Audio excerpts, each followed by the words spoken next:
Subscribe करें और bell दबाएं ताकि कोई खबर रह न जाए।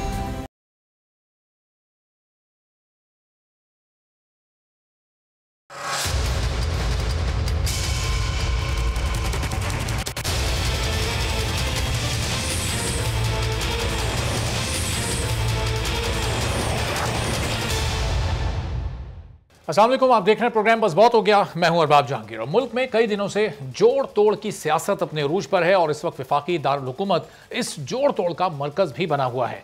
पहले सेनेट इलेक्शन में पीडीएम के उम्मीदवार यूसुफ रजा गिलानी ने वजीर खजाना डॉक्टर अब्दुल हफीज शेख को शिकस्त दी और हुकूमत को अपसेट का सामना करना पड़ा। और फिर हफीज शेख की हार के बाद वजीर आजम इमरान खान ने अपने गिरे हुए मोराल को बचाने के लिए एक तुर्क का पत्ता खेला और असेंबली से एतमाद का वोट ले लिया। लेकिन वज़ीर आज़म इमरान खान के लिए इम्तिहान के अभी कई मरहले बाकी हैं। हुकूमत और पीडीएम के दरमियान तीसरा मार्का और फाइनल मार्का अब कल होने जा रहा है। चेयरमैन सेनेट के इलेक्शन कल होने हैं और चेयरमैन सेनेट की नशिस्त जीतने के लिए हुकूमत और अपोजिशन दोनों ही एड़ी चोटी का जोर लगा रहे हैं, चूंकि ये मुकाबला बहुत ही क्लोज है। मुस्लिम लीग नून की नायब सदर मरियम नवाज ने यह इल्ज़ाम लगाया है कि चेयरमैन सेनेट के इंतखाब के लिए हमारे सेनेटर्स को कॉल्स आ रही हैं कि पीडीएम उम्मीदवार को वोट ना दें। साथ ही मरियम नवाज ये दावा भी कर रही हैं कि उनके बाद सेनेटर्स ने कॉल्स के सबूत रिकॉर्ड भी कर लिए हैं। और मरियम नवाज के इल्ज़ाम पर जब चेयरमैन सेनेट के लिए पीडीएम के मुश्तरका उम्मीदवार यूसुफ रजा गिलानी साहब से सवाल किया गया तो उन्होंने लाइल में और कहा कि इस वक्त इस्टेब्लिशमेंट कदरे न्यूट्रल उन्हें नजर आ रही है। क्या कहा उन्होंने, जरा ये सुनिए। करते हैं कि कल जब पोल होगा जुम्मे के बाद तो उस वक्त तक भी वो न्यूट्रल रहेंगे। तो बिल्कुल न्यूट्रल रहना चाहिए और न्यूट्रल रहेंगे। गिलानी साहब, मरियम साहबा ने कहा है कि उनके अरकान को काले आना शुरू हो चुकी हैं। आपके नॉलेज में भी ऐसा कुछ है? अभी नहीं है, तो इसलिए तो मैं कह रहा हूँ न्यूट्रल है और कल मैं जीतूँगा। तो यूसुफ रजा गिलानी कह रहे हैं कि एस्टेब्लिशमेंट अभी तक तो गैर जानिबदार ही नज़र आ रही है और ये उम्मीद भी है कि कल तक भी वो गैर जानिबदार ही रहेगी। लेकिन वफाकी वज़ीर दाखिला शेख रशीद की बात तो कुछ और ही इशारा दे रही है। शेख रशीद ये कहते हैं कि सादिक संजरानी सिर्फ हुकूमत के नहीं बल्कि उन्हें लाने वालों के भी उम्मीदवार हैं। पाकिस्तान के तमाम सियासतदान ताकतवर हलकों से राब्ते में हैं और अब एक तरफ मरियम नवाज ये इल्ज़ाम लगा रही हैं, यूसुफ रजा गिलानी तरदीद कर रहे हैं और शेख रशीद भी दबे अल्फाज में ये इशारे दे रहे हैं, जिससे ये सवाल अपनी जगह पर बहरहाल मौजूद है कि इस्टेब्लिशमेंट गैर जानिबदार है या नहीं। अब ये कल ही सूरत हाल वाज़ेह हो सकेगी। शाहिद खाकान अब्बासी साहब ने आज एहसान इकबाल साहब के साथ प्रेस कॉन्फ्रेंस भी की और उसमें भी कई इल्ज़ामात सामने आए और एक बार फिर इस्टेब्लिशमेंट को ही उन इल्ज़ामात का सामना करना पड़ा। इस पूरी सूरत हाल पर गुफ्तगू करते हैं अली परवेज़ मलिक साहब नून लीग से, राजा यासिर साहब पाकिस्तान तहरीक इंसाफ से हमारे साथ मौजूद हैं। दोनों मेहमानों को बहुत शुक्रिया। तो अली परवेज़ साहब, जहाँ हुकूमत जीत जाए वहाँ आप लोग इल्ज़ाम इस्टेब्लिशमेंट पर लगा देते हैं और जहाँ आपके अपने नुमाइंदे को फतह हासिल हो जाए वहाँ इस्टेब्लिशमेंट गैर जानिबदार, ये किस तरह की सियासत हो रही है आजकल?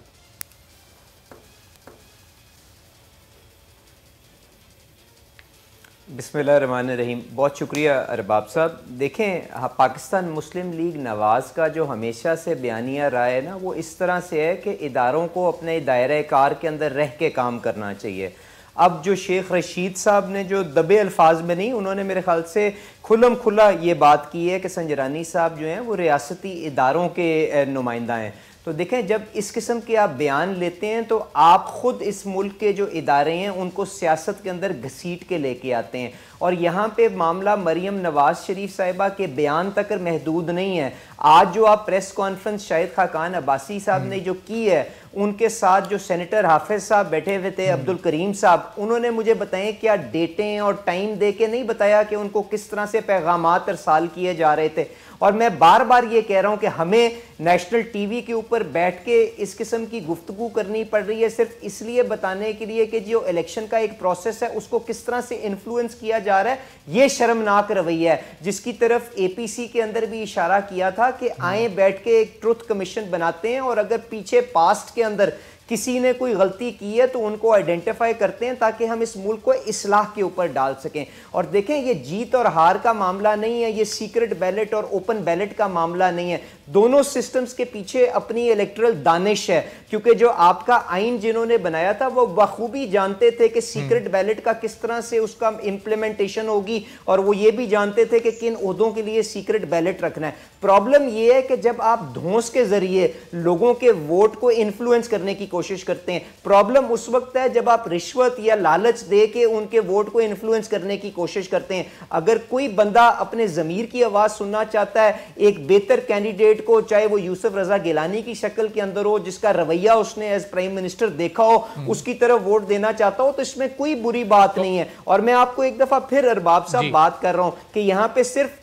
इशारे करने से, पगड़ियां उछालने से मामलात नहीं होगा। अगर किसी ने कोई गलत चीज की है उसके सबूत लेके आए, जो इनको इस्लामाबाद हाई कोर्ट ने कहा है कि जाएं इलेक्शन कमीशन के पास, ट्रायल पूरा करें, तो और उसके बाद में भी प्रूव कर देते हैं कि यूसुफ रजा गिलानी ने धमकी वाली सूरत गिलानी साहब और हफीज शेख वाले इलेक्शन में तो नहीं थी। डरा धमका के जिस तरह से, नहीं अरबाब साहब, जिस तरह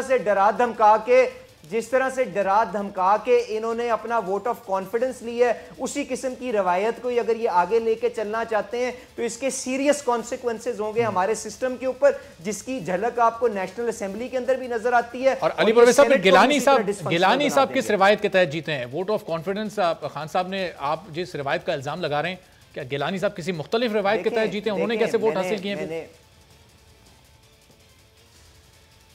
देखें, मैंने अरबाब साहब बड़ा क्लियरली आपको अपनी स्टेटमेंट में कहा है कि जी लोगों ने अगर अपने ज़मीर की आवाज़ सुन के बेहतर समझा है कि यूसुफ रजा गिलानी जो एक बेहतर कैंडिडेट है उसको वोट दिया है, तो इसमें कोई बुरी बात नहीं है। अक्रॉस द पार्टी लाइंस अगर हुआ है इसमें कोई बुरी बात नहीं। बात यह है कि अगर उनको किसी ने कोई लालच दे के, रिश्वत दे के उनका वोट को इन्फ्लुएंस करने की कोशिश की है, और मैं यहाँ पे टीवी के ऊपर उसको ऊपर बात नहीं कर सकता। अगर इनके पास कोई सबूत मौजूद है, इनको इस्लामाबाद हाई कोर्ट ने उसकी तरफ इशारा कर दिया है कि आप जाएं, ट्रायल कंडक्ट करें और उनको सजा दिलाएं, और अगर उन्होंने कुछ गलत किया तो बाद में भी डिनोटिफाई हो जाएंगे। पर अरबाब साहब बात इस तरह से है, मेरी एक मुझे कंक्लूड करने दीजिएगा। इमरान खान साहब ने जो अपना खुद उन्होंने मेयार तय किया था, मैं आपसे गुजारिश ये कर रहा हूं कि इसके ऊपर उनको भांपने की कोशिश करें। उनके पास अगर आज वोट मौजूद नहीं है तो इमरान खान साहब तो खुद कहते थे कि हमें उस इलेक्शन के अंदर नहीं जाना चाहिए, तो आज तो अपोजिशन के वोट ज्यादा हैं। उनके अपने मेयार के मुताबिक मुझे बताएं वो इलेक्शन में लड़ने किस लिए आ रहे हैं, और उनके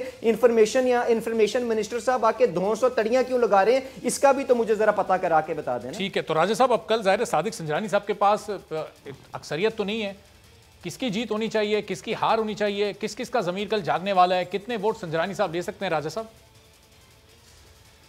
देखें, ये तो ऑब्वियसली कल ही पता चलेगा। पहले जो अली परवेज साहब बात कर रहे हैं वो अगर एक ही बात करें, वो भी मैं भी, और तो ज़्यादा बेहतर होगा।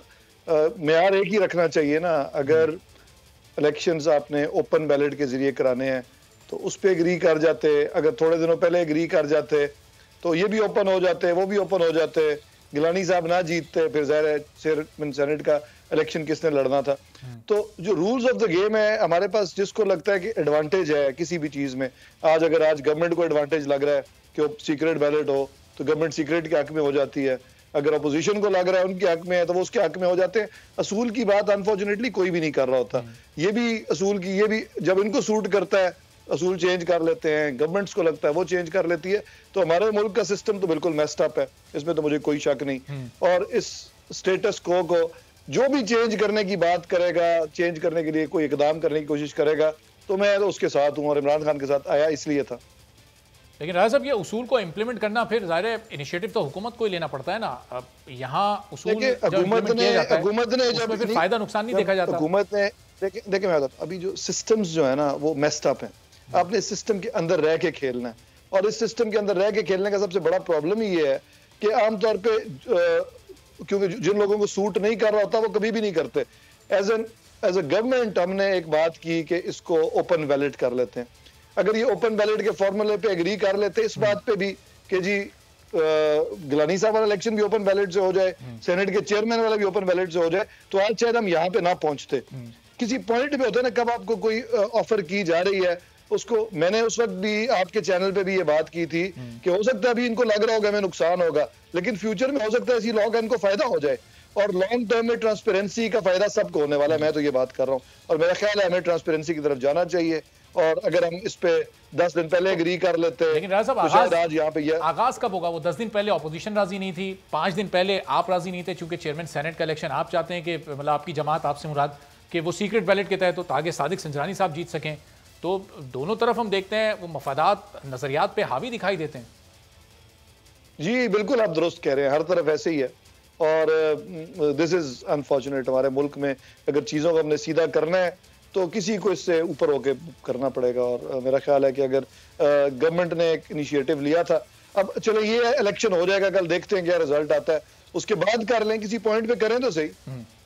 तो अली परवेज साहब, कल सादिक संजरानी साहब अगर जीत जाते हैं तो फिर नून लीग को, अपोजिशन को, पीपल्स पार्टी को, यूसुफ रजा गिलानी साहब को किसी को एतराज़ तो नहीं होगा ना? चूंकि गिलानी साहब जब जीते थे आके हफीज़ शेख साहब ने उन्हें मुबारकबाद दी थी, वो किस तरह जीते अब वो तो इलेक्शन कमीशन में चीज़ें अभी मामला अभी होने हैं, वीडियोज़ का वहाँ फॉरेंसिक भी होगा, वो सारी चीज़ें सामने आनी है। फिर कल सादिक संजरानी साहब अगर जीतते हैं तो किसी को एतराज़ नहीं होना चाहिए?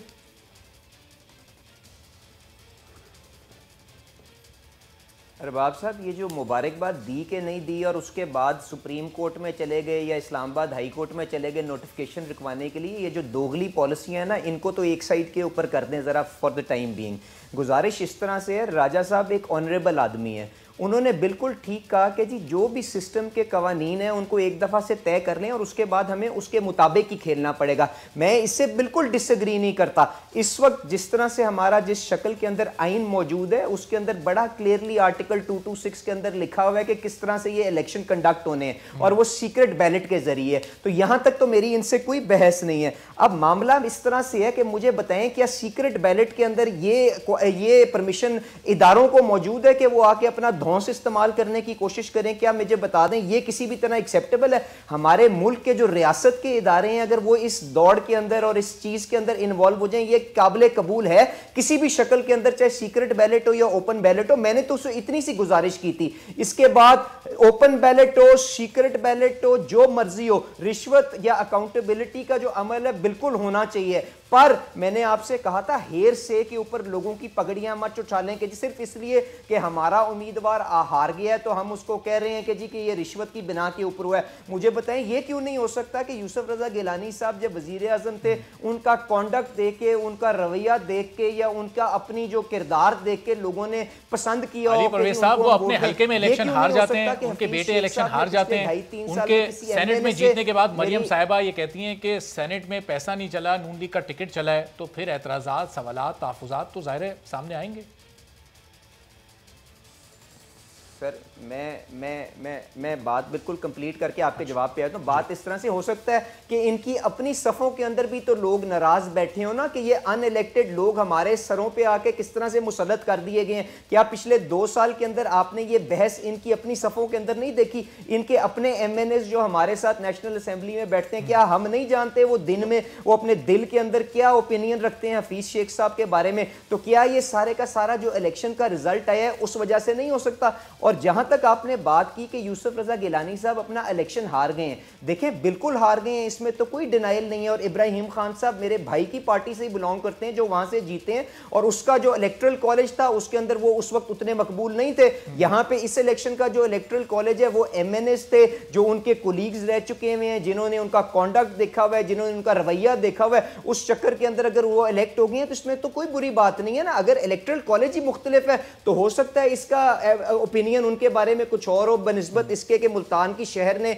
उस वक्त क्या इमरान खान साहब के खाम ख्याली या उनके जो बुलंदबाग दावे थे वो देख के इनको रिजेक्ट कर दिया हो। ये तो जब अगला इलेक्शन आएगा तो उनको भी अपनी ओपिनियन को रीविजिट करने का मौका मिल जाएगा। It is as simple as that. Arbab साहब, तो राजा साहब अब ये एक ही तरह के क्राइम पर ये सज़ा अलग अलग क्यों है? खान साहब ने खैबर पख्तूनख्वा से अपने 20 लोगों को निकाला था, आज सिंध में जिन 2 लोगों ने शरियार शर असलम अबलो जिन्होंने पीपल्स पार्टी को ऐलान करके वोट दिया उनको पार्टी से निकाल दिया गया, तो यहाँ जिन 16 लोगों ने यूसुफ रजा गिलानी को वोट दिया उनके खिलाफ अब तक क्यों कोई कार्रवाई नहीं हुई? उनके नाम क्यों सामने नहीं आ रहे? क्या हुकूमत गिर जाएगी उनको निकालने से, इसलिए ऐसा नहीं किया जा रहा? नहीं, देखिए उनको मौका दिया था ना, जब वोट ऑफ कॉन्फिडेंस के लिए खान साहब गए तो उन्होंने बड़ी ओपनली ये बात की थी कि अगर आपको इख्तलाफ है तो आ जाएं और इस्तीफा तो नहीं, खुद ही डिस्क्वालीफाई हो जाएंगे।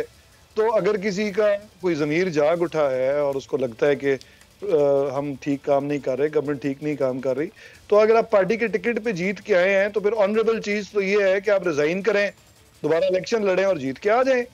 तो मुझे तो ये नहीं समझ आती कि कुछ लोग जो कहते हैं, और अभी मेरे भाई भी ये कह रहे हैं कि उनका शायद ज़मीर जाग गया हो या उनको अपने पुराने ताल्लुकात याद आ गए हो, तो ये बातें उनको टिकट लेने से पहले सोचनी चाहिए थी ना। अगर उनको पार्टी के वोट अच्छे लगते हैं, ऑब्वियसली मैं ये भी नहीं कह रहा कि जो लोग जीत के आए वो 100% पार्टी के वोट लेते हैं। रूरल कंस्टिट्यूएंसी में 10% 15% पार्टी के वोट होते हैं, लेकिन वही डिफरेंस होता है और हार और जीत में। तो जो भी इलेक्टेबल्स किसी भी पार्टी का टिकट लेते हैं, चाहे वो नून का हो, पीपल्स पार्टी का हो या पीटीआई का हो, जब तक वो इलेक्टेड है उस पार्टी के टिकट पे, उनको उस पार्टी का डिसिप्लिन है उसको पामाल नहीं करना चाहिए, उसकी पॉलिसी के तहत चलना चाहिए। और अगर उनका सीरियस इख्तलाफ हो जाए तो they always have a right to resign और दोबारा इलेक्शन लड़े। तो प्राइम मिनिस्टर खान साहब के नजरियात तो बड़े क्लियर होते थे, इतने फ्लेक्सिबल क्यों हो गए उनके रूल्स के? वो मौका देने लगे लोगों को कि जी आपने अगर एक गलती कर ली है, गिलानी साहब को वोट देके तो आप उसको दुरुस्त कर लें, मुझे एतमाद का वोट देके। फौजिया अरशद साहबा को वोट पड़े थे, वो तो लोग सामने ही नहीं आए ना। वो लोग अगर सामने कैसे आए, कोई आप ही तो सामने लाएंगे ना राय साहब। हम लोग सामने कोई ऐसे कोई अनलेस की कोई लीक हो जाए, कोई चीज सामने आ जाए, कोई वीडियो लीक हो, कोई सबूत हो, तो फिर सामने आएंगे, अदरवाइज तो नहीं आ सकते। अभी तो कोई मानने को तैयार नहीं है। आपके सामने सब लोगों ने आके खान साहब को वोट भी दे दिए, तो फिर जब क्लैरिटी नहीं है तो किसके खिलाफ कार्रवाई की जाए? लेकिन ऐसा फिर उसूली मौके फिर ये भी रखा जाए ना, कल सादिक संजरानी के पास अगर अक्सरियत नहीं है, अददी अक्सरियत उनकी कम है, तो फिर उनकी जीत के दावे जो हुकूमत मुस्तकिल कर रही है, तो फिर वो गिलानी साहब की जीत और संजरानी साहब की जीत को हम कैसे फर्क करेंगे दोनों में? ये आपकी बात बिल्कुल दुरुस्त है। मैं भी पहले भी अर्ज की है कि सिस्टम अभी जो रूल्स चल रहे हैं उसमें तो हर तरह की धौंस, धांधली, फ्रॉड, ल्योर करते हैं। टिकट की बात आपने मरीम नवाज साहबा की तो हर तरफ से ही होती है। मैं तो ये कतई नहीं कह रहा कि सिर्फ हम कोई फरिश्ते हैं और ये बुरे हैं। हर पार्टी में जो हमारे मुल्क में पॉलिटिक्स चल रही है, उस ये तमाम चीजें they are part of it. और अगर मैं यहाँ बैठ के डिनाई करूं तो मेरे से बड़ा झूठा कोई नहीं होगा। तो इसलिए जो फैक्ट्स हैं वो तो मानने चाहिए, सिस्टम की खराबियों को भी हमें मानना चाहिए और उनको ठीक करने की तरफ जाना चाहिए। मैंने पहले भी अर्ज कर दी कि आइडियल सिचुएशन में तो हर चीज बड़ी ट्रांसपेरेंट और क्लियर होनी चाहिए। कोई पार्टी लाइंस क्रॉस करे, पता चलना चाहिए किसने की है। जो हमने पहले रिक्वेस्ट की थी इलेक्शन कमीशन से भी कि बार कोड लगा दें तो हमें पता चल जाता पार्टी लाइन किसने क्रॉस की है। अब तो मेरा ख्याल है जानने का कोई तरीका ही नहीं है। इसी तरह अगर वो उस चीज पे तब आ जाते हैं नून लीग वाले और पीपल्स पार्टी वाले, तो शायद कल इनको पता चल जाए। अगर फर्ज करें कुछ ऐसा होने वाला है, मुझे तो नहीं पता, तो जिस तरह बात हो रही है तो जो भी फ्लोर क्रॉस करता है फिर पता चल जाता। तो सिस्टम की बेहतरी तो मिलजुल के करनी है सबने, अगर कोई करना चाहता है। लेकिन इस पॉइंट पे कोई आए तो फिर तो अली परवेज साहब, अब ये सिस्टम को बेहतर करने के लिए हुकूमत के साथ कब बैठेंगे? अगर कल गिलानी साहब जीत जाते हैं तो फिर सिस्टम सही करने आप लोग निकलेंगे, या संजरानी साहब अगर जीत गए तो भी फिर हुकूमत का साथ देंगे ये तरमीम लाने में और ये कानून पास करने में?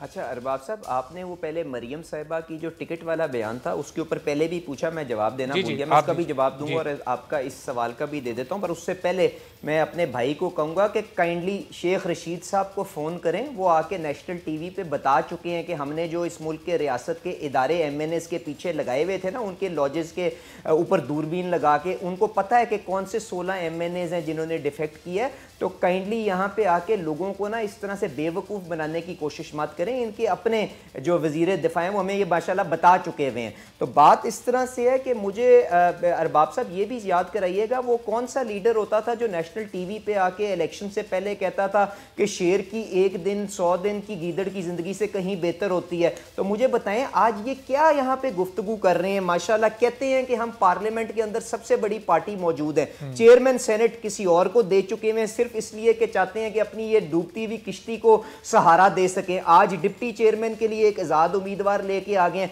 मेरा भाई जिस काबीना के अंदर बैठा है वहां पे भी सुन रहे हैं कि परवेज इलाही साहब को चीफ मिनिस्टर लाने के लिए वो फिर रहे हैं, बेताब हो रहे हैं। तो माशाल्लाह ये जो मेयार और जो गुफ्तगू करते थे ना, अब मेरे ख्याल से बच्चा बच्चा जानता है कि वो अपने इक्तदार को तूल देने के लिए हर किस्म के एक्सटेंट के ऊपर जाने के ऊपर तैयार हैं। और यही चीज आपको इन इलेक्शनों के अंदर और उनके रवैये के अंदर नजर आ रही है। अब जहां तक मरियम साहिबा की टिकट का मामला, वो जवाब मरियम साहिबा वाला दिएगा, लेकिन इससे एक सवाल फिर बनता है कि ये फिर यूसुफ रजा गिलानी साहब को फिर नून लीग ने क्यों एक्सेप्ट किया? पीडीएम के मुश्तरका उम्मीदवार वो क्यों बने? पीडीएम में शामिल नून लीग सबसे बड़ी जमात है, तो आपके पास भी कोई कैंडिडेट नहीं था या दीगर जमातों के लिए वो कैंडिडेट काबिल कबूल नहीं था?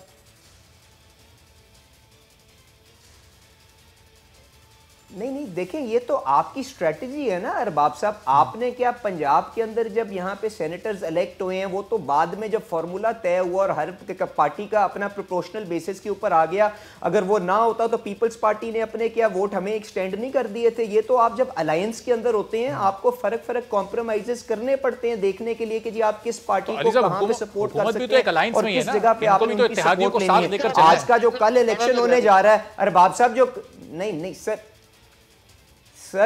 मैं आपसे बिल्कुल, वो मैंने कहा कि अगर इत्तेहादियों को लेके चलें तो बिल्कुल ठीक है, पर मुझे बताएं वो इनके असूल और इनके मेयार और इनके वादे कहां गए जो हमें बताते थे कि भाई मैं तो असूलों के लिए कुछ भी कर जाऊंगा। जब 15 दिन उनकी असेंबलियों की मुद्दत रह गई होगी तो मैं अपने मेंबरों को बाहर भी निकाल दूंगा। जब मुझे 2-2.5 साल के लिए अपनी वजीर आजमशिप को आगे लेके चलना होगा तो मैं चुप करके दूसरी तरफ देख लूंगा और उन्हीं से बैठ के वोट ऑफ कॉन्फिडेंस लूंगा, उनके सर पे बंदूक रख के। मैं तो इस मेयार की बात कर रहा हूं, मैंने तो इसके अलावा और गुफ्तगू कोई नहीं की। और मैं आपसे बार बार कह रहा हूं, जो मरियम साहिबा के ऊपर ये बयान की बात करते हैं कि ना उन्होंने टिकट का वादा किया, अरबाब साहब जो समझने की जरूरत ये है कि इनकी अपनी सफों के अंदर इतनी अनईजीनेस है कि इनके मेंबरान, बेपनाह मेंबरान हमसे राब्ते के अंदर है कि हमें ओन कर लें। मरियम साहिबा का जिस चीज की तरफ इशारा था, उन्होंने ये कहा कि ये फैसला कि किसको पार्टी ने टिकट देनी है या उसको किसको इलेक्ट करके ऐवानों में भेजना है, ये तो उस हल्के की अवाम करती है। पर अगर आप ये जो शेख हफीज साहब की पॉलिसीज के साथ इतना तंग है और आप चाहते हैं कि आप ऑपोजिशन को और ताकतवर कर सकें ताकि हम इनसे जान का छुटकारा हासिल करवा सकें, तो उसके अंदर हमें सपोर्ट करें। हम बिल्कुल आपको आगे जाके इसको कंसिडर करेंगे ताकि आपको अपने उम्मीदवार बना सकें, पर हतमी फैसला उस हल्के की अवाम ही करेगी। तो इसमें ऐसी कौन सी बुरी बात है? इनको अपनी सफों में देखने की जरूरत है। राजा साहब इस पर कमेंट करेंगे, मैं राजा साहब की तरफ आता हूं। इमरान खान साहब, कंवर नवी जमील साहब एमक्यूएम पाकिस्तान के रहनुमा भी हमें ज्वाइन कर चुके हैं। कंवर साहब, अब कल अभी तक आपकी जमात ने ये है कि कल सादिक संजरानी साहब को वोट देना है, गिलानी साहब को वोट देना है, ज़ाहिर आप हुकूमती इत्तेहाद का हिस्सा है वफाक में, फैसला क्या आप लोगों का? हुकूमत पीटीआई के साथ वफाकी गवर्नमेंट में इत्तेहाद में है और हम चेयरमैन सेनेट के लिए पीटीआई के उम्मीदवार को ही वोट। सही। और कंवर साहब, डिप्टी चेयरमैन सेनेट के लिए भी पीटीआई के उम्मीदवार को वोट देंगे? अंडरस्टूड बात है। तो वो जो पीपल्स पार्टी से फिर आप लोगों के मामला चल रहे थे, फिर उनको आपने इनकार कर दिया? बातचीत तो सबसे चलती रहती है। हमारे पास पीपल्स पार्टी के लोग तशरीफ लेकर आए थे और हमने अपनी ग्रेवेंसेस बताई और हमने उनको ये बताया कि 1988 से एमक्यूएम सियासत में आई है और हमने 1988 में भी मोहतरमा को सपोर्ट किया, लेकिन हर मरतबा पीपल्स पार्टी ने हमें डिसअपॉइंट किया और कराची के साथ और हैदराबाद के साथ कुछ शहरी इलाकों के साथ ऐसा रवैया रखा गया जो कि किसी सियासी जमात का नहीं बल्कि किसी लिसानी जमात का हो सकता है। तो इसी और हमने सब बातें कल की उन्हें बताई और हमेशा बताते हैं, सियासत में बात करने का डौला का दरवाजा तो कभी बंद नहीं होता है। और कंवर साहब, deputy chairman senate MQM Pakistan अपना लाना चाहती थी, खालिद मकबूल साहब ने इस ख्वाहिश का भी इज़हार किया था, तो आपका डिप्टी चेयरमैन सेनेट नहीं नामजद किया गया, कुछ सीरियस नाराजगी इस पर हुकूमत से है या छोड़ दिया इस मामले को आपने? एमक्यूएम ने ऐसा कोई इस किस्म का मुतालबा किया भी नहीं और ना ही खालिद मकबूल भाई ने कोई इस किस्म का मुतालबा किया। चाहते तो हम अपने चेयरमैन सेनेट भी लाना चाहते हैं, चाहते तो हम वज़ीर आज़म पाकिस्तान भी लाना चाहते हैं, तो इस चाहने की बात अलग है, लेकिन इस किस्म का कोई मुतालबा हमारी तरफ से वफाक की हुकूमत को या पीटीआई को किया नहीं। ठीक है कंवर नवी साहब, जरा रुकिएगा, एक ब्रेक का यहाँ वक्त है, ब्रेक के बाद वापस आते हैं। तीनों मेहमान हमारे साथ मौजूद हैं, सेनेट इलेक्शन से मुतालिक मजीद गुफ्तगू होगी।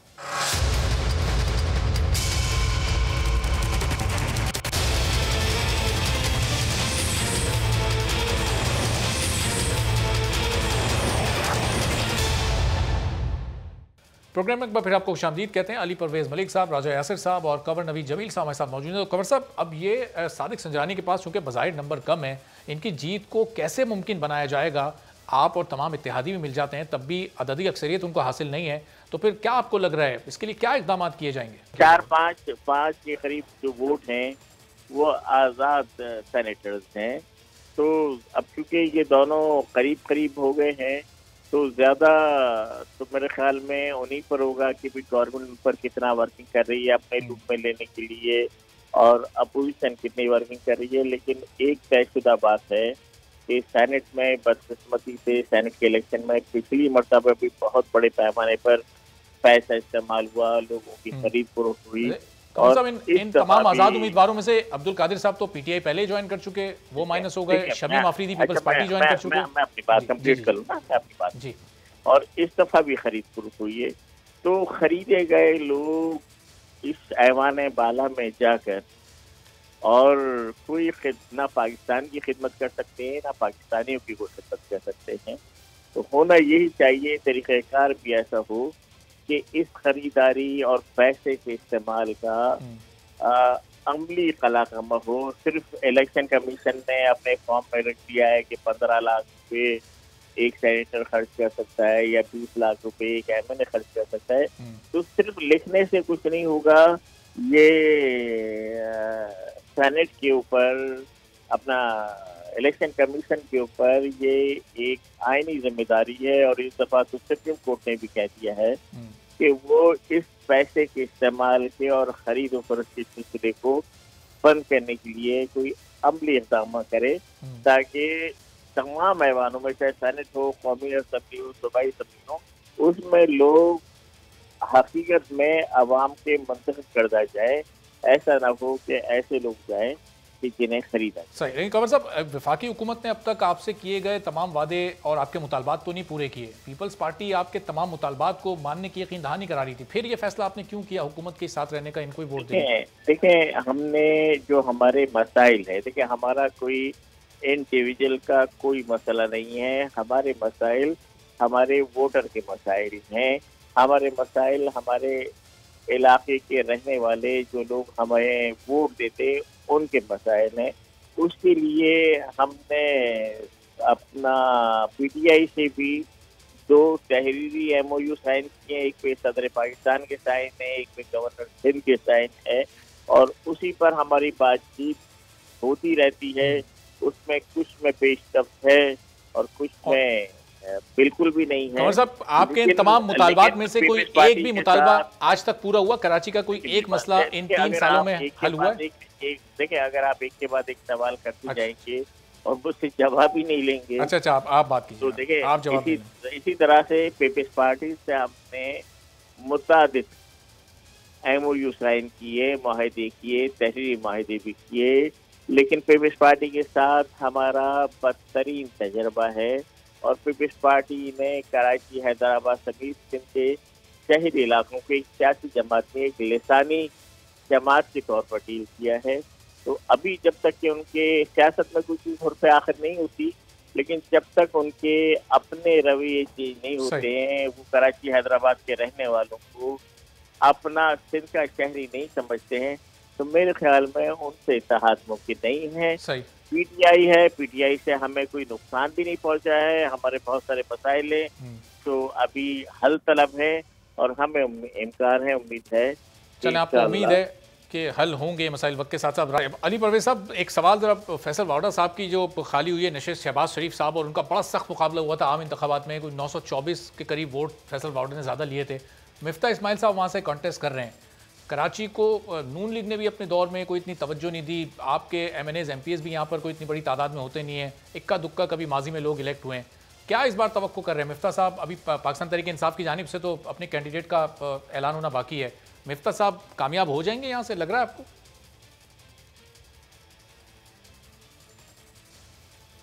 अच्छा अरबाब साहब, मेरे भाई ने जो आपसे गुफ्तगू की ना, मैं उसके ऊपर एक पासिंगली रिमार्क दे दूं। उन्होंने बेसिकली ये क्या कहा कि अखलाकियात जय भाड़ के अंदर, हम तो टेक्निकलिटी के ऊपर ये मामले को हाईजैक करना चाहते हैं। बात इस तरह से है, सेनेट के अंदर पैसे का जो इस्तेमाल हुआ है ना, ज़रा काइंडली इस इलेक्शन के अंदर अपनी अकल पे जोर डालें, आपको पता चलेगा। सबसे बड़ा जो इल्ज़ाम लगा था वो कादिर साहब, जिसको 70 करोड़ रुपए उन्होंने कहा कि हमसे पाकिस्तान तहरीक इंसाफ के लोगों ने लिए और मुझे वादा किया कि सेनेट में लेके जाएंगे, उन्होंने लगाया था। उसके बाद जब शोर मचा तो इन्होंने टिकट वापस करके अपने इत्तेहादी को उनको थमा दिया, इत्तेहादी के सामने फिर अपने कैंडिडेट को बिठा दिया। उसके बाद जब वो इलेक्शन जीत जाते हैं तो उन्होंने फिर अपनी सफ़ों के अंदर ले आए। तो ये ये इनके इकदार और वैल्यूज हैं जिनके ऊपर ये हमें दर्स दे रहे थे। इसके बाद आबरो साहब ने जो इनके 30-40 करोड़ रुपए लिए लियाकत जतोई साहब की पार्टी के सीनियर रहनुमा है ना, ये यहाँ पे आके हमें दर्स देने से जो आप बड़े भाई हैं मेरे, मुझे बात करने दें, मुझे बात करने दें। नहीं है आप मुझे बात करने दें, आप बात करने दें। राय साहब आप अच्छे ऑनरेबल आदमी हैं, इस तरह गुफ्तगू ना करें। देखिए तो इसलिए अली साहब जरा एक अली साहब काइंडली अगर आप लोग सुन ले राजा साहब क्या कह रहे हैं, कुछ रिस्पॉन्ड करना चाह रहे हैं। जब इन्होंने हर चीज के ऊपर हल देने की हमें कोशिश की थी तो ये इनकी असलियत यहाँ पे लोग बखूबी जान गए हैं। अली भाई रिस्पॉन्ड करना चाह रहे हैं राजा साहब कुछ जरा मामला है। अली भाई रुकिएगा जरा। इस तरह से सिर्फ उनकी नेशनल असेंबली की सीट फारिग नहीं हुई, इंशाल्लाह आपको अगले 10-12 दिन के अंदर उनकी सेनेट की निश्चित भी खाली होती नजर आएगी, क्योंकि वो अपने लीडर की तरह झूठा एफिडेविट देके वो भी सेनेट के अंदर बर्जुमान हो गए हैं। जी राजा साहब क्या रिस्पॉन्ड करना चाह रहे थे आप? मैं सिर्फ अर्ज ये कर रहा हूं कि अली परवेज साहब खुद जब गुफ्तगू करते हैं तो कोई उसमें उनको भूल जाता है कि किस तरह की गुफ्तगू करनी है और कौन सा प्रो ओपोनेंट कौन है, बात कौन कर रहा है। तो बात ये है कि जो रूल्स इन्होंने डिफाइन किया है ना 85 ऑनवर्ड्स, जिस पार्टी में ये शामिल हुए हैं या जिस पार्टी के ये मेंबर हैं, तो ये उन्होंने डिफाइन किए हैं जो रूल, ये जो गेम गंदी है ना, उस गंद डालने का सबब जो है वो नून लीग है। That is the basic cause. Peoples party भी मजबूरन उसमें शामिल हो गई क्योंकि पीपल्स पार्टी तो एक नजरियाती पार्टी थी, लेकिन इन्होंने उस गेम को इतना गंदा कर दिया है। बहुत शुक्रिया अली परवेज मलिक साहब, राजा यासिर साहब, कंवर नवीद जमील साहब हमारे साथ मौजूद थे और तीनों की गुफ्तगू आपने सुनी और पाकिस्तान पीपल्स पार्टी का मौक़िफ़ भी जानते हैं। नासिर हुसैन शाह साहब पाकिस्तान पीपल्स पार्टी के सीनियर रहनुमा हमारे साथ मौजूद हैं। नासिर साहब बहुत शुक्रिया प्रोग्राम के लिए आपने वक्त निकाला। तो नासिर साहब ये MQM ने तो आपको मना कर दिया, अब कल लग रहा है आपको कि गिलानी साहब फतह हासिल कर सकेंगे, क्योंकि सादिक संजरानी साहब और हुकूमत भी बड़ी कॉन्फिडेंट है अपनी जगह पर। कल कोई सरप्राइज आपको तो नहीं मिलने वाला जैसे गिलानी साहब की फतह की सूरत में मिला था सेनेट में? जी हम पूरी उम्मीद है कि हमारे कैंडिडेट जो हैं मोहतरम यूसुफ रज़ा गिलानी साहब वो जीतेंगे इंशाल्लाह, क्योंकि अददी लिहाज से भी आप देखें कि जो PDM की पार्टीज़ हैं या जो उनके लोग हैं वो ज़्यादा हैं हाउस में, तो हम मुकम्मल तौर पर उम्मीद है इंशाल्लाह वाज़े अक्सरियत से यूसुफ गिलानी साहब कल चेयरमैन सेनेट जो है हो जाएंगे। अच्छा वैसे नज़र वो जो एक ऑडियो दिया था गिलानी साहब के साथ मुबैना तौर पर वो आपकी आई थी, आपने फ़ौरन ही तरदीद कर दी थी, वो आपकी आवाज़ नहीं है, लेकिन पहली बार सुनकर ये बड़ा शदीद मुखालता हो रहा था, वो आवाज़ बड़ी मिलती जुलती थी आपसे। ये किसने ऐसी आवाज़ क्रिएट कर ली आपकी? देखें जिसने भी की होगी जाहिर है उसने पूरी कोशिश की होगी कि मेरी आवाज़ जैसी हो, और ये तो आपको सारी बातें गिलानी साहब बता सकते हैं कि जिनके साथ उन्होंने मुंसलिक की थी, लेकिन मेरी किसी से भी कोई इस तरह की बात नहीं। सही। वैसे अब नासिर साहब अगर सादिक संजरानी साहब कल जीत जाते हैं तो फिर PDM को इस पर वाकई एतराज़ होगा, चूँकि गिलानी साहब जिस तरह जीते, पाकिस्तान तहरीक इंसाफ के 16 वोट्स आगे पीछे हुए, किसी ने ज़मीर के तहत वोट दिया, किसी ने टिकट की लालच में वोट दे दिया, या आखिर हुआ क्या वहाँ पर? नून लीग का टिकट चला वाकई या कहीं कोई पैसा चला, ज़मीर ही जाग गए अचानक? देखिए मैं आपको अर्ज़ करूँ कि सारी चीज़ें आपके पास रिकॉर्ड पे है कि जैसे ही नॉमिनेशंस हुई थी PTI की तरफ से सेनेट के कैंडिडेट की, उसी वक्त जो इनके अरकान कौमी और सूबाई असेंबली थे उन्होंने एतराज़ करना शुरू कर दिया था और खुल के एतराज़ किया था। कई लोगों ने मीडिया पे भी आकर कहा, नेशनल मीडिया पे, कि जी हम बिल्कुल इनको वोट नहीं देंगे। कुछ लोगों ने कहा कि हम असेंबली में ही नहीं आएंगे, क्योंकि इनकी जो नॉमिनेशंस थी उन पर एतराज़ था और पहले दिन से ये शुरू हो गया था, जिस पे आपने एक और भी देख लिया कि जो बलूचिस्तान में जो अब्दुल कादिर साहब हैं उनको नॉमिनेट किया गया, फिर वो वापस दिया गया, फिर बाद में अपने ही जो कैंडिडेट थे इनके जिनको टिकट दिया उनको डिच करके और वही अब्दुल कादिर साहब जीत गए दोबारा। इसी तरह सिंध में भी लोगों को एतराज़ात थे फैसल साहब की नॉमिनेशन पे, अबड़ो साहब की नॉमिनेशन पर, जिन पर इनके लोगों ने खुलकर इजहार किया। और फिर जो हमारे शेख साहब हैं जिनका मुकाबला गिलानी साहब के साथ था, उन पर भी इनके लोगों ने एतराज़ किया, जिसमें आमिर लियाकत साहब आपके इल्म में जरूर आपको याद आया। जी बिल्कुल, मेरे अपने प्रोग्राम में उन्होंने बोला था कि मैं वोट नहीं दूंगा अब्दुल हफीज शेख साहब। इसी तरह और लोगों ने भी, तो ये उस वजह से था, कोई पैसे की बात या दीगर चीजें नहीं हुई। आपने देखा सिंध में जो हमने सीट ली हैं वो बिल्कुल वाजे थी और उसमें इनके जो लोग थे PTI के जो इन नॉमिनेशंस पर नाराज हुए, उन्होंने खुलकर उस बात का इजहार किया। अगर पैसों की बात होती या खरीद और फरोख्त जिस तरह कहा जाता है या और कोई चीजें होती तो वो लोग जाहिर क्यों होते, वो चुपचाप वोट दे देते। और आके आपने देखा कि इन्होंने खुद पिच किया GDA को, एक बहुत बड़ी शख्सियत पीर साहब पगाड़ा के भाई जो सूबाई सरबराह भी हैं अपनी पार्टी के, उनको इन्होंने जो लोग दिए उन्होंने उनको वोट नहीं दिया, उन्होंने अपने लोगों को वोट दिलवा दिए। सही। ये सिलसिला है। बाकी कल जो लोग बहुत बड़ी बातें करते हैं ये ज़मीर की और ट्रांसपेरेंसी की, वो आप देख लेना, उनका उस वक्त भी पता नहीं ज़मीर कहाँ गया था जब 64 लोग जो थे संजरानी साहब के खिलाफ खड़े हुए थे। वोट फिर उनको बाद में जो मिले वो संजरानी साहब को ज्यादा मिले, उस वक्त तो इनकी ज़मीर की कभी किसी ने बात नहीं की। बहुत शुक्रिया नासिर हुसैन शाह साहब, पाकिस्तान पीपल्स पार्टी के रहनुमा हमारे साथ मौजूद थे। अब चेयरमैन सेनेट कौन बनेगा इसका फैसला तो कल होगा। अभी एक ब्रेक लेते हैं, ब्रेक के बाद जब वापस आएंगे तो 26 मार्च से जो PDM का लॉन्ग मार्च होना है, जमीयत उलमा इस्लाम पाकिस्तान ने इसके लिए एक पंफलेट छपवाया जिसमें हुकूमत की जो सियासी नाकामियाँ हैं उससे मुतालिक तो तहरीर दर्ज है, लेकिन साथ ही साथ उसको एक मजहबी रंग देने की भी कोशिश की गई है। वो रंग क्या है ये भी आपके सामने रखेंगे। जमीयत उलमा इस्लाम पाकिस्तान और हुकूमत दोनों के मौक़िफ़ भी आपके सामने रखेंगे एक ब्रेक के बाद।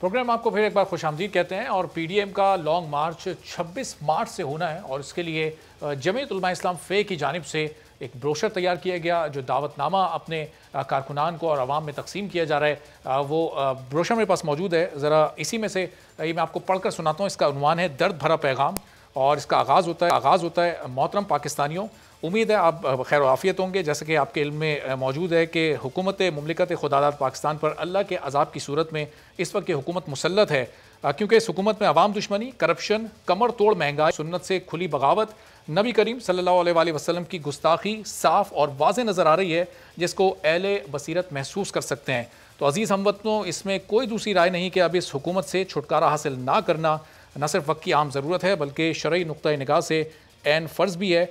इसीलिए आप PDM की क़यादत आपको ये दावत दे रही है कि 26 मार्च 2021 को इस्लामाबाद की तरफ मार्च का हिस्सा बने। तो ज़ाहिर है ये मार्च एक सियासी मार्च है, एक सियासी बुनियाद पर इसका इनेकाद किया जा रहा है, लेकिन इसमें ये मजहबी रंग देने की कोशिश क्यों की जा रही है, इसी बारे में गुफ्तगू करते हैं। कारी उस्मान साहब जमीयत उलमा इस्लाम फ़े के सीनियर रहनुमा हमारे साथ मौजूद हैं। कारी साहब बहुत शुक्रिया प्रोग्राम के लिए आपने वक्त निकाला। कारी साहब ये जो आपकी तहरीक है तो एक सियासी तहरीक है, इसमें तमाम सियासी जमातें शामिल हैं।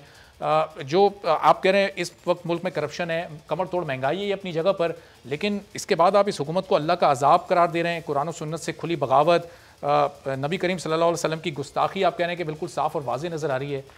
मज़हब को इसमें क्यों शामिल कर रहे हैं इस सियासी जिद्दोजहद? असल में गुजारिश ये है कि इस वक्त जिस तरह आपने वो पढ़ के हमारा सुनाया है कागज, जाहिर सी बात है कि ये सब कुछ इसके अंदर मौजूद है और इस वक्त मुल्क में ये सब कुछ हो रहा है। नामूस रिसालत के खिलाफ भी इक़दाम हो रहे हैं, अक़ीदे ख़त्म नबूवत को भी छेड़ा जा रहा है और तौहीन रिसालत भी की जा रही है और बाकायदा ये के बाद दिगर से हर शहर में ये अमल हो रहा है और उसका कोई जो है कोई कंट्रोल उस पर नहीं है। एक हुकूमत अगर आसिया मलूना को एक एजाज के साथ बाहर भेजे और एक उसके साथ साथ एक और कैदी था जेल में, उसको यहाँ से रिहाई देकर और अमेरिका भेजा गया। ये कोई एक नहीं, 20 मिसालें इस तरह की हैं। नामूस रिसालत के मामले पर जिस तरह इमरान खान ने अक़वाम मुत्तहिदा की जनरल असेंबली में आपने बात की है, जरा सुन लेंगे, आप बात कर लें। शरई नुक्ता निगाह से अगर आपने सवाल किया तो ये सारी चीजें मौजूद हैं और ये हो रहा है। इसलिए हम इसको ये समझते हैं कि शरई नुक्ता निगाह से भी हम जो अमल कर रहे हैं वो हम जायज़ है और इस हुकूमत के खिलाफ हमें मैदान में हम निकले हैं। नामूस रिसालत पर जिस तरह इमरान खान साहब ने अक़वाम मुत्तहिदा की जनरल असेंबली में उस मसले पर बात की, उसको उठाया, इस्लाम को एक अमन पसंद मज़हब करार दिया। क्या उठाया वहाँ पे उन्होंने नामूस रिसालत के हवाले से? नामूस नहीं उठाया। अच्छा चले, नामूस रिसालत के हवाले से उन्होंने जनरल असेंबली में क्या देखें, एक होती है कि अब वो तो ये भी कहते हैं कि रियासत मदीना, एक बात जबान से एक नारा और मीठी सी बात कह जाना है, लेकिन अमली तौर पर आप मुझे बताएं कि इस मुल्क में जितनी नामूस रिसालत की तौहीन इस दौर में हो रही है, कभी से पहले हुई है। आप मुझे बताएं कि मिसाल के तौर पे 8 बार तो कारी साहब जरा कारी साहब अगर मौका दें तो अल्लामा ताहिर अशरफी साहब भी हमारे साथ मौजूद हैं, फिर उनसे ही जानते हैं कि ये नामूस रिसालत की इस हुकूमत में तौहीन हो रही है। अक़वाम मुत्तहिदा की जनरल असम्बली में जो खान साहब ने खिताब किया था, फिर उसका क्या मतलब लिया जाए, चूंकि आप तो नहीं उसको तस्लीम कर रहे। जी अल्लामा ताहिर साहब। बिस्मिल्लाहिर्रहमानिर्रहीम, नहमदुहु व नुसल्ली व नुसल्लिमु अला रसूलिहिल करीम। गुजारिश ये है कि इमरान खान साहब ने जो अक़वाम मुत्तहिदा में तकरीर की नामूस रिसालत पर, वो तो तारीख का हिस्सा है, उसे कोई इधर उधर नहीं कर सकता। फिर हम इसी दौर में ये पास हुआ कि रसूलुल्लाह सल्लल्लाहु अलैहि वसल्लम का नाम गिरामी जहाँ सरकारी कागज पे लिखा जाएगा, वहाँ उसके साथ लिखा जाएगा खातिमुन नबिय्यीन। और उसके बाद ये भी ऑन रिकॉर्ड है कि जब फ्रांस में खाके बने तो रसूलुल्लाह सल्लल्लाहु अलैहि वसल्लम की तौहीन करने वालों के खिलाफ जो मौक़िफ़ पाकिस्तान ने अपनाया, उस पर तो फ्रांसीसी सदर भी चीख रहा है। और ये बात तस्लीम शुदा है दुनिया के ऊपर। और अभी जो OIC के वज़राए ख़ारजा के इजलास में मुत्तफ़िका करारदाद आई, वो पाकिस्तान की तरफ से पेश की गई, और उससे कबल इमरान खान साहब ने तमाम इस्लामी ममालिक के सरबराहान को खत लिखा कि नामूस मुस्तफ़ा सल्लल्लाहु अलैहि वसल्लम पर जो है आइए और आकर एक मौक़िफ़ अपनाएं और एक होके अक़वाम मुत्तहिदा में इसकी कानून साजी के लिए जाएं। तो ये वो चीज़ें हैं जो दीवार पे लिखी हुई हैं, आसमान पे चमक रही हैं। किसी कोई तस्लीम करे ना करे, इससे क्या फ़र्क पड़ता है। एक वो भी दौर था कि जब असम्बली के अंदर से कानून साजी हुई कादियानियों के हक में, और उस पर आज तक किसी ने माफ़ी भी नहीं मांगी। इमरान खान साहब के दौर में अगर कहीं को गलती होती है तो उस गलती को सही किया जाता है, माजरत भी की जाती है। लेकिन क्या जिन लोगों ने कादियानियों के हक में कानून साजी में असम्बली में वोट दिए थे, उन्होंने आज तक कौम से माफ़ी मांगी है? या उनके लीडर जो उस वक़्त के वज़ीर आज़म थे, उसने कौम से माफ़ी मांगी है? और क्या इस बात से इनकार किया जा सकता है कि जिस अंदाज से रात के अंधेरे में ये चोरी की गई थी? तो बात बड़ी क्लियर है। मेरा ख्याल है कि ये बात कह देनी कि जनाब फलां जो है वो नामूस रिसालत, अल्हम्दुलिल्लाह हम मदारिस और मसाजिद अकीदा खत्म नबूवत और नामूस रिसालत के कल भी चौकीदार थे, आज भी चौकीदार हैं। और इमरान खान को किसी के साथ चौकीदार थे। कारी साहब रुकिए, कारी साहब मैं आपकी तरफ आ रहा हूँ, बस अल्लामा साहब अपनी बात मुकम्मल कर लें। कारी साहब जरा रुके, अल्लामा साहब बात मुकम्मल कर लें, मैं आपकी तरफ आ रहा हूँ, आपको मौका दे रहा हूँ। कारी साहब आपकी गुफ्तगू में जब हम नहीं बोले तो आपको भी चाहिए कि चंद सेकंड में आ रहा हूँ कारी साहब मैं आपकी तरफ। जी अल्लामा साहब आप मुकम्मल कर लें। नहीं बताया कि इस प्रोग्राम में आप बताया जाता तो आप इस काबिल नहीं कि मैं आपके साथ बात करूं। मैं आपको जानता हूं, आपको मैं किरदार को जानता हूं, आपकी तारीख को जानता हूं, आप होते कौन है कि आप कारी साहब रुकिए, ये पता होता, मुझे ये पता होता कि अशरफ कारी साहब रुकिए तो जरा। कारी साहब लोग मदरसे को आपने तबाह किया, आपके दौर में उलमा मशाइख जो है जिस तरह। कारी साहब एक एक करके बात करेंगे, सबको आवाज आएगी। कारी साहब रुकिए, मेरी बात सुने। आपको मैं आप जिस अंदाज से वकालत कर रहे हैं जी। अच्छा अल्लामा साहब जरा चंद सेकंड अगर आप रुकिए बराए करम, बड़ी मौतबाना गुजारिश है मेरी। अल्लामा साहब जरा रुकिएगा। मैं आपको इस काबिल ही नहीं समझता हूँ कि मैं आपके साथ बात करूँ। मैं बोल टीवी वालों से कह रहा हूँ कि आप जिस शख्सियत को आप मेरे सामने लाए, मैं उसको इस काबिल ही नहीं समझता हूँ। कारी साहब आप भी हमारे लिए मोहतरम है, वो भी मोहतरम है। मुझे बताते कि मेरे साथ कौन है लेन पर। मैं इस किस्म के इस किस्म के लोगों से तो हम गुफ्तगू कर नहीं तो नहीं समझते अपनी, इनकी क्या हैसियत है? ये उलमा के नाम पर, मजहब के नाम पर धब्बा है, आप उसको मेरे सामने कर रहे हैं। ठीक है, लेकिन कारी साहब चलें अब सामने हमेशा नहीं। मैं आपको मैं आपसे कह रहा हूँ कि आइंदा आप इस तरह न करें। आप मुझे पहले बताएं कि आपने किससे बात करनी है। आपने कहा मैंने 2 मिनट आपसे बात करनी है, और आप ला के ताहिर अशरफ की हैसियत क्या है? आप किसी बाजारी आदमी के साथ हमारा मुआवजा करते हैं। अल्लामा ताहिर अशरफी वज़ीर आज़म के मुअव्विन खुसूसी बराए मज़हबी हम आहंगी हैं। अल्लामा ताहिर अशरफी भी उसी तरह का अलामा है जिस तरह का अल्लामा इमरान खान है। अब वो तो लामा नहीं है बहरहाल। और अल्लामा ताहिर अशरफी में कोई फर्क नहीं है, दोनों एक ही चीज है। चलें, बहुत बहुत शुक्रिया। कारी उस्मान साहब जमीयत उलमा पाकिस्तान से हमारे साथ मौजूद थे और अल्लामा ताहिर अशरफी साहब वज़ीर आज़म के मोमिन खुसूसी भी हमारे साथ मौजूद थे। और हमारे लिए ये ज़रूरी है कि दोनों तरफ का मौक़िफ़ आवाम के सामने रखा जाए और उसके बाद फ़ैसला आवाम ने करना है। इस तरह से एक दूसरे की बात को ना सुनकर, एक दूसरे की बात को इज्जत ना देकर और एक दूसरे पर ज़ाती तनकीद करके आप अपना वक्त भी ज़ाय कर देते हैं और आवाम तक वो बात भी वाज़े अंदाज से नहीं पहुँचा पाते जिसका उन तक पहुँचना ज़रूरी है, क्योंकि आखिर में फ़ैसला आवाम ने ही करना है। ये पम्फलेट जो जमीयत उलमा पाकिस्तान की जानिब से छापा गया, ये भी आवाम में तकसीम करने के लिए छापा गया और आवाम को ही दावत देने के लिए छापा गया है। बहरहाल आगे बढ़ते हैं और मुल्क भर में आज रहमतों और बरकतों वाली रात यानी शब महराज अकीदत व एहतराम के साथ मनाई जा रही है। शब महराज वो शब है कि जब अल्लाह रब्बुल इज़्ज़त ने अपने हबीब नबी मोहतरम हज़रत मोहम्मद मुस्तफ़ा सल्लल्लाहु अलैहि वसल्लम को महराज का शर्फ अता किया और 5 नमाज़ों का खूबसूरत तोहफ़ा अता किया। शब महराज का वाक़या हिजरत से 5 साल कबल पेश आया, जब हज़रत जिब्रील अलैहिस्सलाम बुराक लेकर नबी आखिरुज़्ज़मा सल्लल्लाहु अलैहि वसल्लम की खिदमत में हाजिर हुए और अर्ज़ किया, ए अल्लाह के रसूल, आपका रब आपसे मुलाकात का ख्वाहिशमंद है। सफ़र महराज अपने 3 मराहिल पर मुश्तमिल था। पहला मरहला जो मस्जिदुल हराम से मस्जिद अक्सा तक का है, ये ज़मीनी सफ़र है, जबकि दूसरा मरहला सफ़र महराज का दूसरा मरहला है वो मस्जिद अक्सा से लेकर सिदरतुल मुंतहा तक है। ये कुर्रा अर्ज़ से कहकशाओं के उस पार वाक़े नूरानी दुनिया तक का सफ़र है। तीसरे मरहले में सफ़र महराज का तीसरा मरहला सिदरतुल मुंतहा से आगे काबे कौसैन और इससे भी आगे तक का है। चूँकि ये सफ़र मोहब्बत और अज़मत का सफ़र था और ये मुलाकात मुहिब और महबूब की ख़ास मुलाकात थी, लिहाजा इस रुदाद मोहब्बत को राज में रखा गया।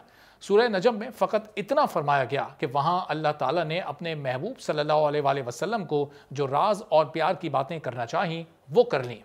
अल्लाह ताला ने नमाज के लिए ये खुसूसी मामला फरमाया कि अपने महबूब को अपने पास बुलाकर इनायत फरमाया, वरना तो दीगर इबादात और अहकामात ऐसे हैं जो इसी ज़मीन पर उतारे गए।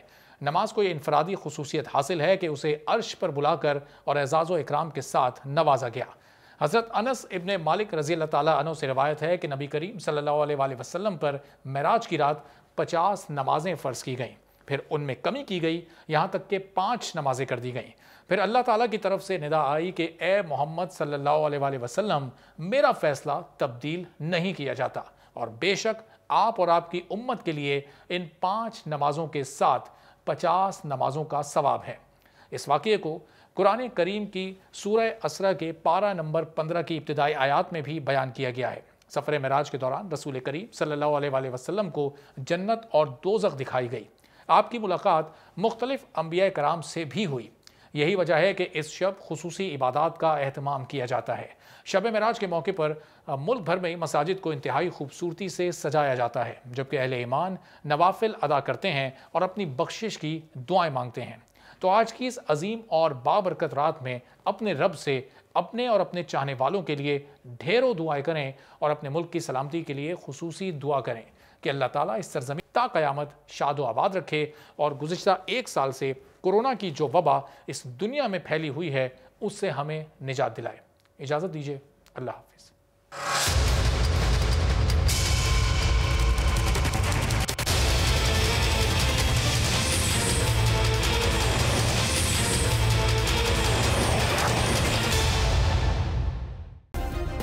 सब्सक्राइब करें और बेल दबाएं ताकि कोई खबर रह न जाए।